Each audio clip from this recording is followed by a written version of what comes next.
actual spacecraft from another world, piloted by alien intelligence. One sighting from tens of thousands made over the last 50 years on virtually every continent on the globe. Intelligent life from distant galaxies is now attempting to make open contact with the human race. And tonight, we'll show you the evidence.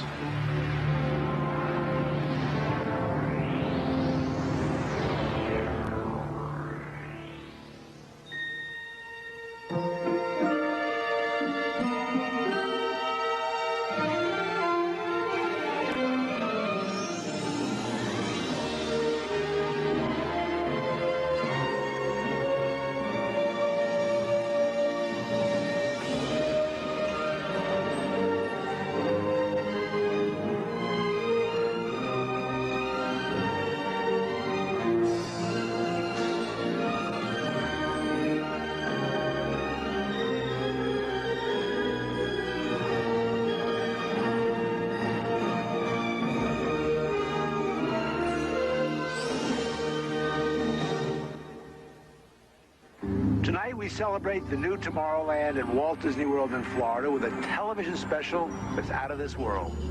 Hello, I'm Michael Eisner, head of the Walt Disney Company. In a top-secret military installation somewhere in the United States, there are those who believe that the government is hiding the remains of an alien spacecraft that mysteriously crashed to Earth. With more and more scientific evidence of alien encounters and UFO sightings, the idea of creatures from another planet might not be as far-fetched as we once thought. In fact, one of you out there could have the next alien encounter. Enjoy tonight's special. I'm going to walk over and see if I can sneak a peek. Maybe not. Alien Encounters from New Tomorrowland is brought to you by Bounty. Outstanding absorbency and durability make Bounty the quilted quicker picker-upper. Scientific verification of extraterrestrial life forms routinely arriving on Earth. Top secret reports from ongoing military investigations. Compelling home videos of alien craft captured within the last few months. World figures who have gone public with their own extraterrestrial experiences. The shocking history of government misinformation programs designed to prevent widespread panic. And personal accounts of those who have been abducted and studied against their will. It's happened to me, it's happened to my sister, and I believe my mother. My son looks me straight in the eyes, and he says, "They took blood out of you, Mama." They don't ask permission, they take you. But it's such an incredible secret, nobody wants to believe it. There is valuable scientific data that would prove once and for all that planet Earth is being visited by a highly evolved intelligence that is not from this world. Wait a minute. I've had enough. Stop it. From beyond the boundaries of our perceptions, intelligent beings are beckoning mankind to join the galactic community. It's an invitation which is both wondrous and terrifying. This is the nature of alien encounters. Mankind has the unique ability to ignore the obvious, especially when the facts reveal a disturbing truth. We once believed the sun revolved around the earth. When Galileo demonstrated the reverse is true in 1634, he was charged with heresy and placed under house arrest for the last 8 years of his life. The charges were later dropped, 342 years later. Now, as we approach a new millennium, mankind is in the midst of the most profound event in history, actual contact with intelligent life from other planets. For nearly 50 years, officials have been documenting routine alien encounters here on Earth. And thousands of people have seen or experienced this alien presence. Yet many others still refuse to acknowledge the obvious evidence all around them. What is it like to be confronted by a creature whose intelligence and skill is far beyond the comprehension of mankind? Would it be enlightening? Would it be an exercise in terror? Or perhaps both? Here in the new Tomorrowland at the Walt Disney World Resort near Orlando, Florida, these concepts are brought to life as guests experience their own alien encounter. A sensory thriller from Disney and George Lucas. We'll give you a sneak preview later in the show. But first, we must prepare you for the future with some shocking insights from the recent past. Alien ships seem to arrive in waves. And if the last few years are any indication, planet Earth is experiencing a tsunami of sightings.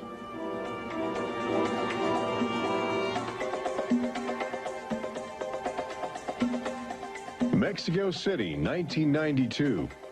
If you were arriving from outer space, this would be your first stop. It's the world's largest metropolitan area, easy to spot from a distance. Saucers arriving here have an affinity for military helicopters. This one was caught stalking a squadron during a national holiday celebration. Dozens of people videotaped the craft. Millions more just stared in disbelief as it covered 200 square miles of territory in a matter of minutes. Canada, 1991. In a residential area just outside Ottawa, this alien ship was photographed landing in what appears to be a prearranged site. UFO investigators claim the structure of this craft reveals a technology previously undocumented.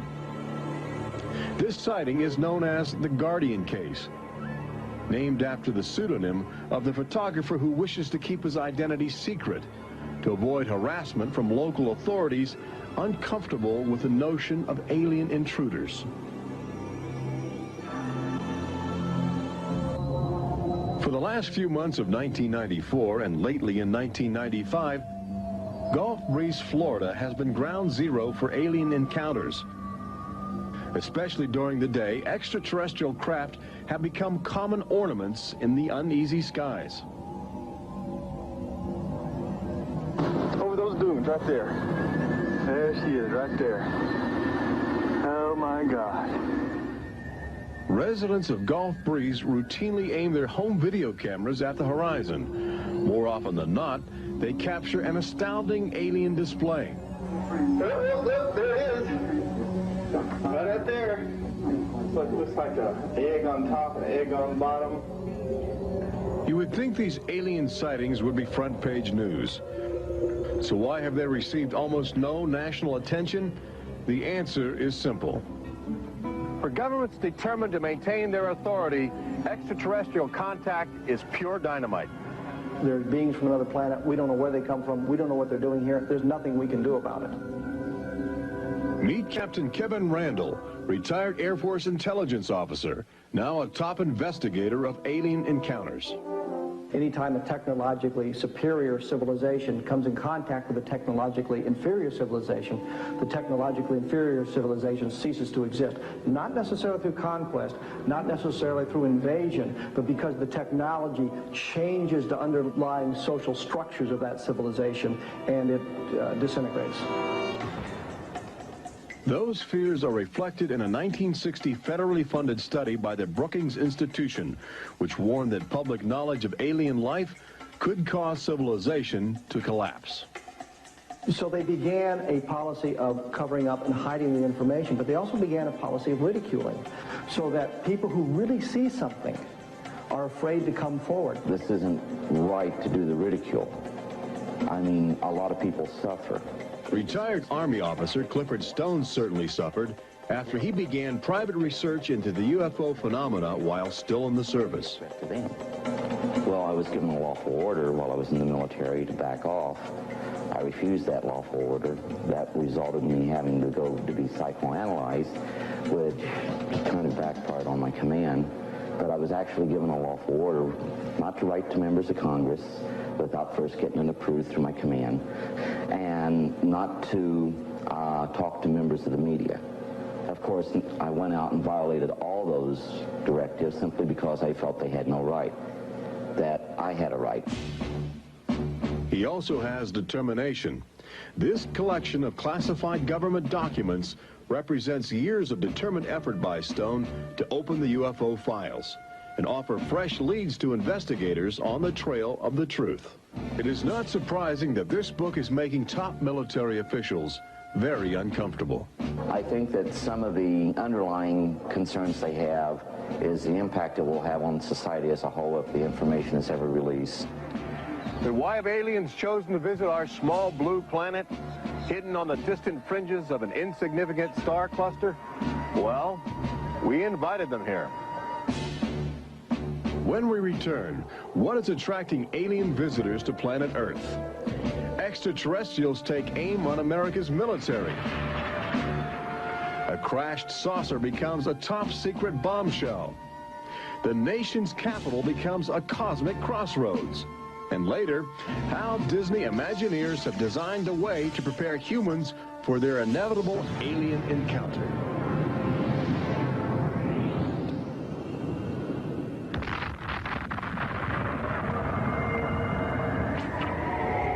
And I looked, and behold, a whirlwind came out of the north, and a fire enfolding itself, and the brightness was about it. Also out of the midst thereof came the likeness of 4 living creatures.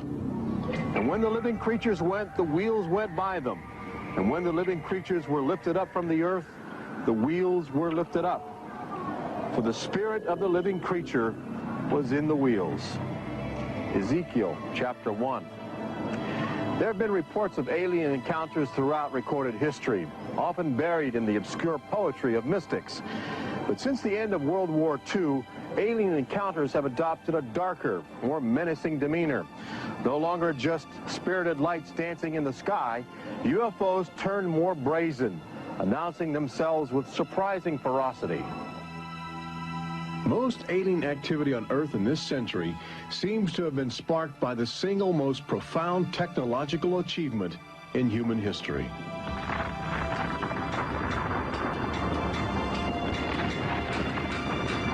The atomic bomb did more than blow away every conventional notion of combat. It also saddled mankind with the awesome responsibility of life and death for the entire planet.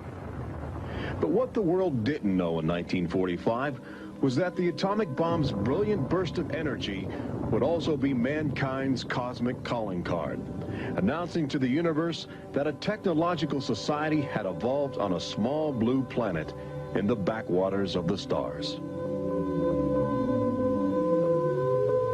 So as the world celebrated the war's end in 1945, aliens who heard man's atomic trumpet were already charting their course towards Earth, responding to our open invitation.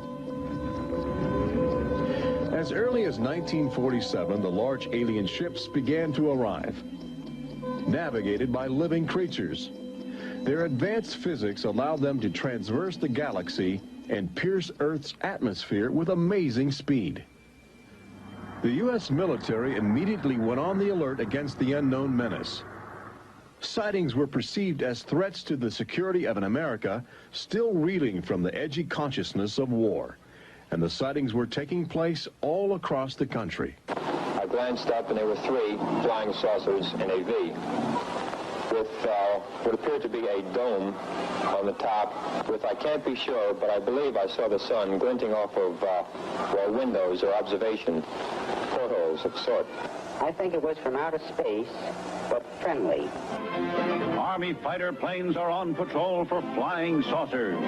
Cameras installed to photograph them. Portland, Oregon, the area from which came the first weird reports. This flying saucer patrol shows how the Air Forces, while not putting too much stock in the mysterious things in the sky, are investigating.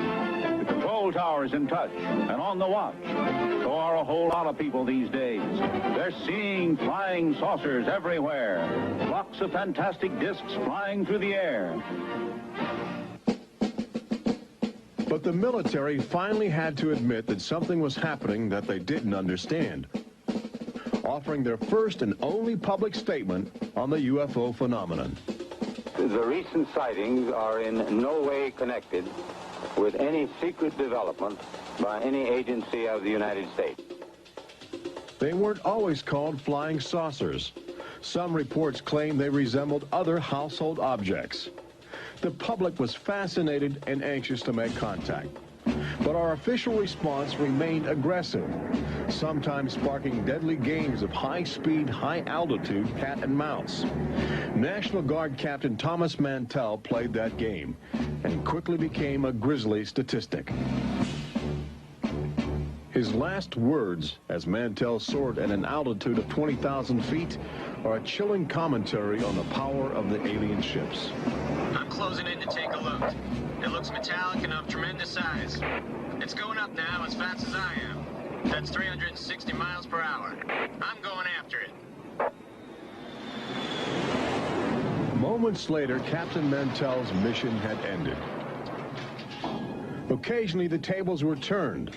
More than one alien craft crashed and was recovered for secret U.S. military research.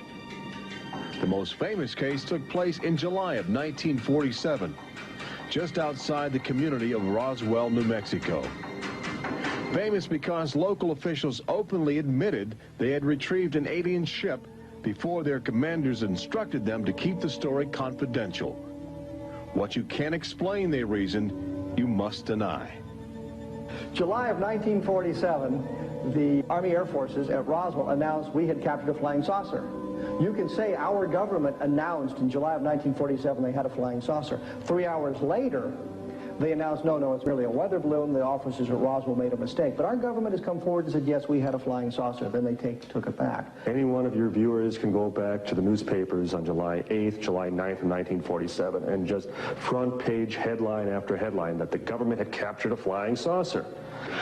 Don Schmidt from the Center for UFO Studies in Chicago is convinced that the Roswell case is the linchpin in America's ongoing alien cover-up.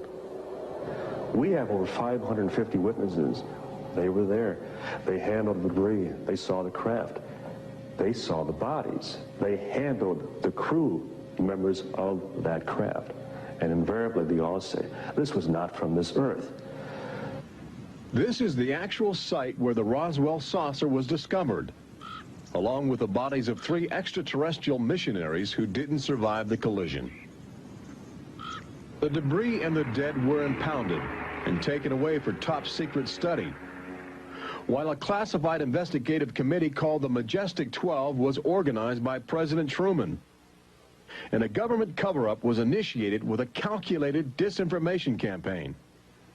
The military, I know for a fact, has established what's called disinformation programs, officially sanctioned deception programs. This is covered by a regulation at Department of Defense level that's secret. This is the case with the unidentified flying objects.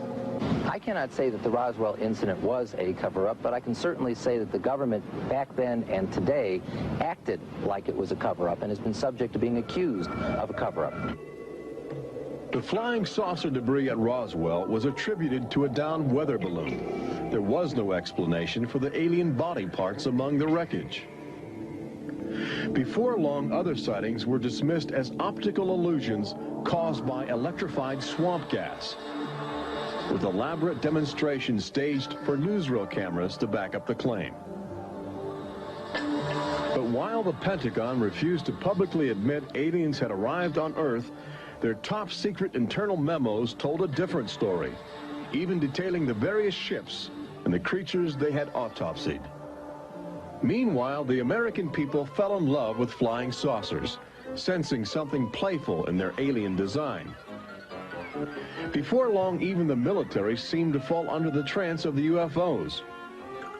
Government inventors began to mimic what they were seeing in the sky, in a strategy to stumble upon the secrets of advanced alien technology. These rare films chronicle those primitive efforts.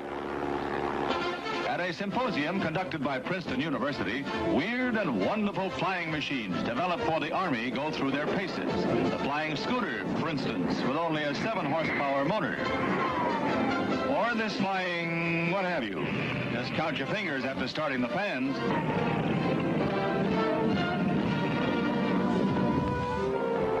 The naive attempts to copy the saucers began to look foolish, especially in July of 1952, when real alien ships were routinely buzzing over Washington, D.C., leading fighter pilots on frustrated chases lasting as long as 6 hours.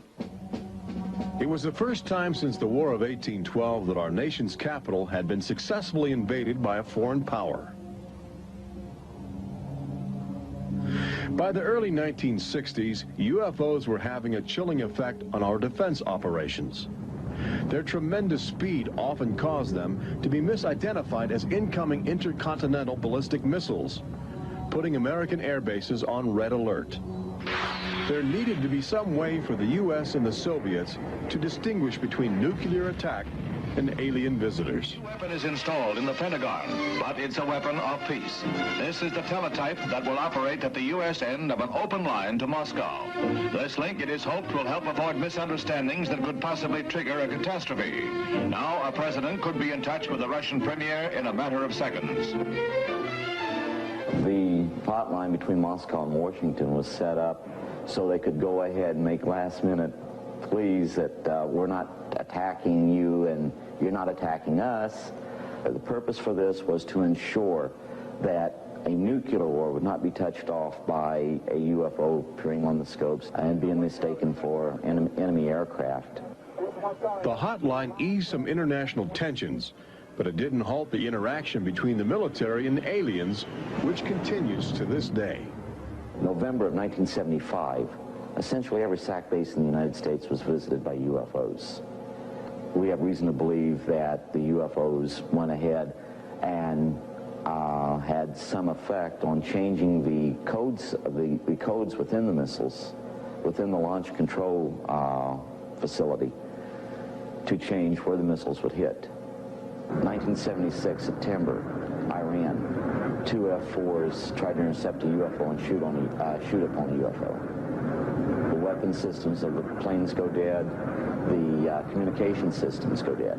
These are just 2 examples of cases which sound like they came out of science fiction, but in reality, they're from government documentation. Documents released by the State Department. 3 main engines up and burning. September 1991. Space Shuttle Mission 48.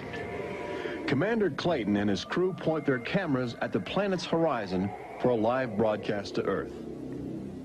Many viewers noticed an alien ship playfully cavorting around the shuttle at tremendous speeds. NASA still refuses to acknowledge the incident. But since that time, the space agency no longer allows public access to live unscrambled television signals from shuttle missions. Currently in 1995, the Federal Emergency Management Agency trains personnel with a manual that suggests techniques in communicating with extraterrestrials encountered in the line of duty. This document is in marked contrast to a federal law passed by Congress in 1969, which makes it illegal for any American to have contact with an extraterrestrial, punishable by a $5,000 fine and a year in jail. Ironically, both documents were composed by a government which refuses to publicly admit that there is intelligent life on other planets. Indications are that government, military, and scientific leaders will soon release nearly a half-century of official documentation of ongoing alien encounters on Earth. Perhaps they feel it would be too embarrassing not to reveal the truth before the truth reveals itself. But these FBI files acquired through the Freedom of Information Act outline nearly 50 years of UFO reports investigated by federal agents all across America. Overwhelming evidence that something sinister is at work. But look carefully. The torn pages, the ragged copies, the large areas blacked out in an effort to keep secrets locked away. If we are keeping information, which I am certain we are, from the American public on unidentified flying objects, then we're wrong. Government has an obligation to the people to tell the truth. No matter what that truth might be, the people have a right to know that planet Earth is being visited by a highly evolved intelligence that is not from this world.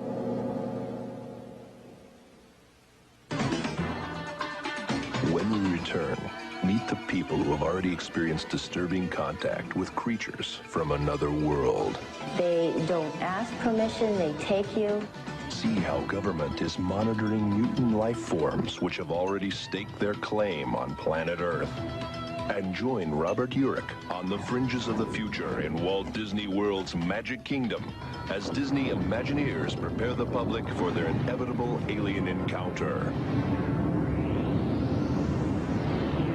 Encounters from New Tomorrowland.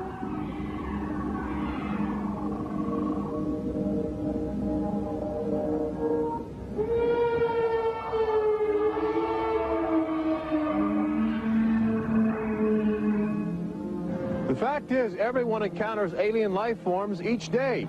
We've just become accustomed to ignoring the evidence. We expect the first visitors from outer space to arrive in flying saucers. But there are new scientific suggestions that the microbiotic organisms, which routinely invade human bodies in the form of viral disease, may have extraterrestrial connections. These minute alien life forms may very well be the advanced invasion force, leading the way to test Earth's environment for more complex and determined creatures.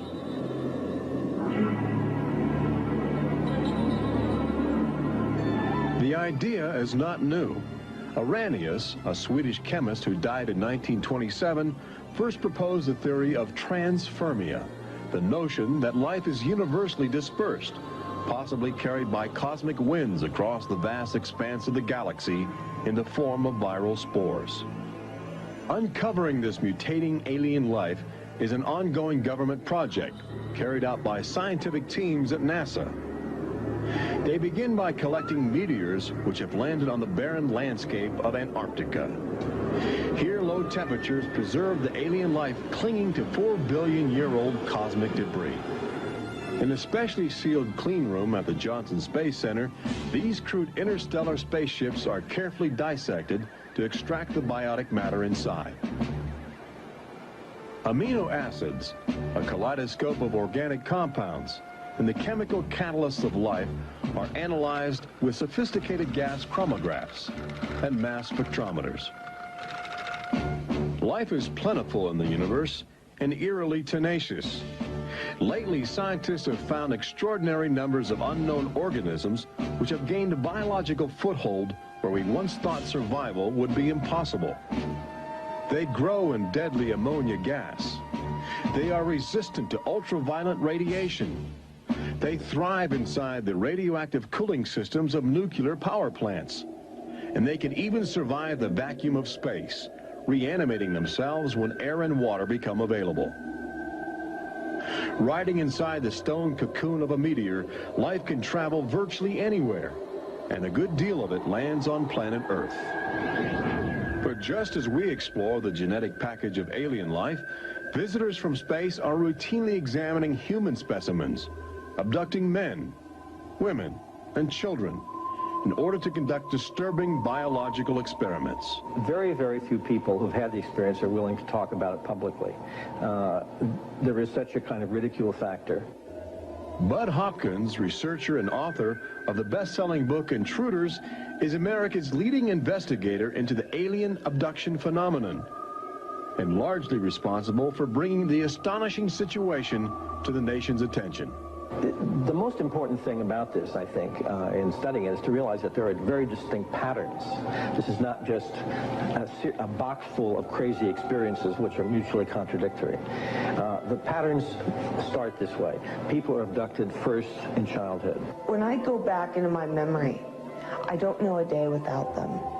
And they are then re-abducted over many, many, many years. When I saw this light on the freeway, my first reaction was, oh my God, not again. I grabbed the side of my bed like, no, you're not gonna get away with this. You're not gonna get away with it this time. Then I feel lifted off of the bed, and the next thing that I remember is being on a table or a bench and these beings surrounding me. Samples are taken from the skin. There are very distinct scars that result from these biopsies, whatever we want to call them. I have a scar on my hand. It seems to be a triangle shape that's a half an inch by half an inch if you were to measure it. They were just red and blistery and kind of in a large equilateral triangle on each foot. The basic, most common mark is what we call a scoop mark. It's a circular depression, as if the aliens have used a little tool and removed a layer of cells. On my upper left inner thigh, I have 2 marks. There's a series of 2. They're about 1/8 of an inch deep and about 1/4 inch in diameter that people call scoop marks, for lack of a better term. Often an object is inserted in the nostril or behind the eyeball or in the ear, which we believe to be implants. On my shin, between my ankle and my knee, were 2 puncture marks. In fact, I hesitate to call them that because they were larger and deeper. They were like 2 holes drilled vertically along my shin into my leg. And that frightened me deeply because I have no idea how those got there. I could only speculate as to why they were doing that, although I do know that, bone marrow contains genetic material, blood. They're interested in who you are genetically. They seem to be desperate for our genetic material, our DNA, our particular genetic makeup, as if they have reached some point of, let's say, some point of no return in their evolutionary development, and they need to revivify themselves through something they can get from us, a more primitive and perhaps more robust species. People generally describe one particular type of figure as the basic alien type, which is a small figure, 3.5 to 4.5 feet tall, huge head.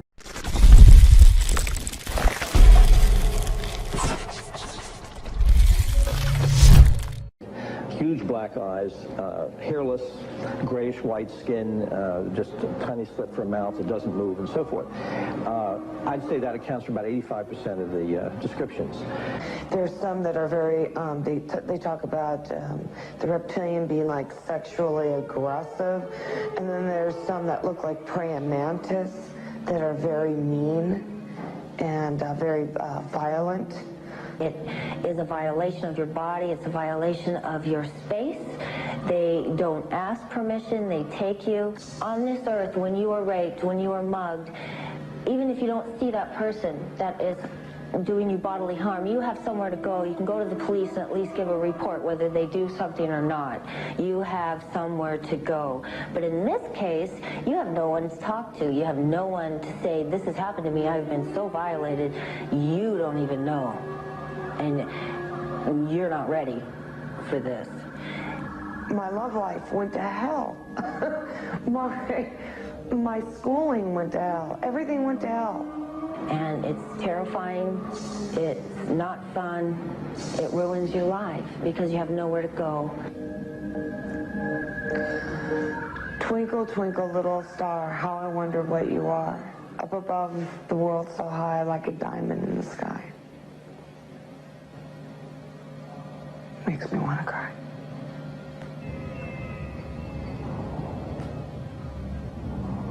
Part of the trauma involved in this is our government telling us that these objects don't exist. And I seem, and other members of my family, and other people seem to have these experiences. It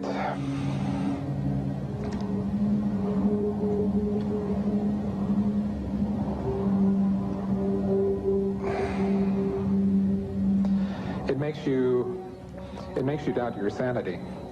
The range of people who have had abductions around the world, because it is a global phenomenon, is just, it's a total range. I've worked with people who are of Oriental backgrounds, African-American background, Hispanics. I've worked with one NASA scientist, a research scientist, who is an abductee, a police lieutenant from the South, doctors, lawyers. I mean, I've had, incidentally, 7 psychiatrists come to me because of their own personal abduction experiences. The phenomenon affects people from all walks of life. And it has a dramatic effect on families. Debbie and Terry know firsthand. Both are ongoing abductees with deep concerns about the chilling connections between aliens and their children. I thought this was mental illness. Then my son started speaking about little airmen coming into his room and taking us up, and there was even one point where he said, "They took blood out of you, Mama." He wanted guarding all the time. He wouldn't go to bed at night unless I slept with him. He was angry. And the other thing is he started setting traps. one night my husband came home from work and there's these little colored stones all over the garage. And Dale, my husband, said, "What is this for?" And he says, "Well, this is when the airmen's come, they slip and fall on their butts." The interesting thing about children is a sort of innocence about their perceptions. I will present these cards of different heads, and there's Santa Claus, Batman, policeman, a clown, Ninja Turtle, an alien. What we do is to see how the child responds when we get to the alien face, and it can be extremely moving, because I've seen children just collapse when they see the drawing of the alien, crying, hugging their fathers or their mothers in terror. Well, she was 4 years old, and she was past bedwetting and all of that behavior. She was beyond that, and she'd never wet her bed. And when we moved to Banning, she started having nightmares every night and wetting her bed. And a couple of weeks ago, she had a bunch of scratches on her face, and she didn't have them when she went to bed. I said, "What happened?" And it was funny. The only thing I could get out of her was that she asked me, "Do aliens hurt you?" And I went, "What?" And a woman told me, for instance, that her little girl, when she was first able to talk, would tell her about these nightmares of what she called the bugs coming in the room. And they were big bugs with big eyes. And again, there were some physical marks, all the surrounding evidence suggesting abductions. At one point, the mother, a few years later, was getting out of the car with her daughter at a shopping mall, and the Goodyear blimp was coming over. And the little child said, "Mommy, look, don't you remember when you and I were up in that thing with the bugs?" The last time I had a session, in that session I actually saw Lexi being escorted by two small grays. And it was very upsetting to me. I could not handle the fact that my daughter was being subjected to something that I had no control over. And when I think you have no control over something, that you're so helpless, it's like your child's drowning or something, and you can't save them. I feel like I'm going to go crazy because there isn't anything I could do for my son.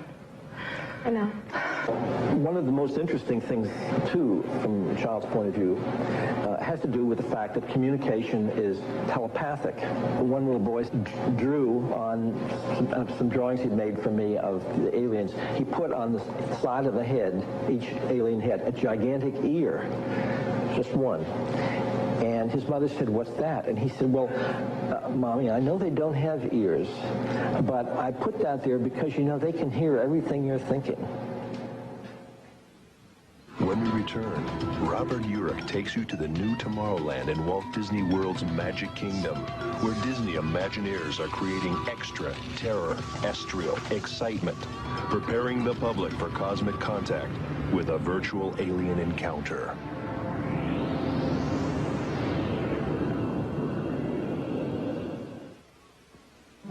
An official UFO sighting report, one of thousands compiled over the last few decades. This particular report from October 1969 was filled out by Jimmy Carter. He was still governor of Georgia at the time. He witnessed a luminous object suspended in a twilight sky. Later, when he assumed the office of President of the United States, his staff attempted to explore the availability of official investigations into alien contact.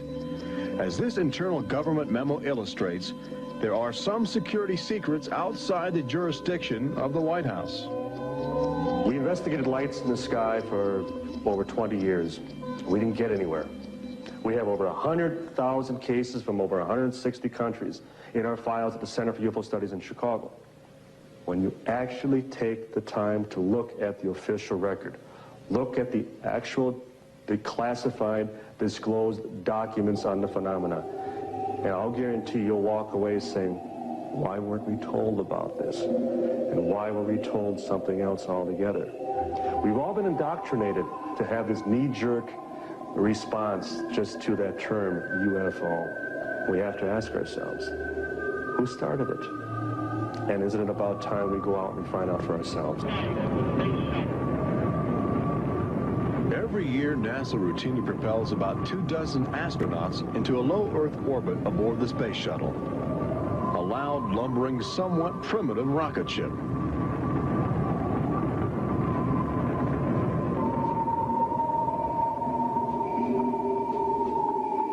But most Americans will likely explore outer space aboard crafts of alien origin. Statistics indicate a greater probability that you will experience extraterrestrial contact in the next 5 years than the chances that you will win a state lottery. But how do you prepare for such an extraordinary event? Here in the new Tomorrowland at Disney World, scientists and Disney engineers have brought to life a possible scenario that helps acclimate the public to their inevitable alien encounter. Welcome to the new Tomorrowland Convention Center in the Magic Kingdom, where humans can enjoy their first taste of the future, as well as advanced extraterrestrial technology, and begin to understand the disturbing facets of alien intelligence. Access Technologies, an interplanetary manufacturing and marketing conglomerate, is one of the first alien firms to take advantage of this showcase facility in New Tomorrowland, introducing humans to technology which promises to seize the future. Today, guests are exploring the concept of teleportation, the ability to transmit solid matter or living creatures across the endless void of space. Inside this chamber, at the extraterrestrial alien encounter attraction, cosmic representatives will demonstrate the secrets of a brave new world. Utilizing the ominous device, two very different life forms will make contact via the teleportation process. Unfortunately, high technology can backfire if operated by careless hands. As the seat restraints lock into place and the power generators are activated by anxious extraterrestrials, these happy humans are about to discover a disturbing truth. When science fiction becomes science fact, the results could be terrifying.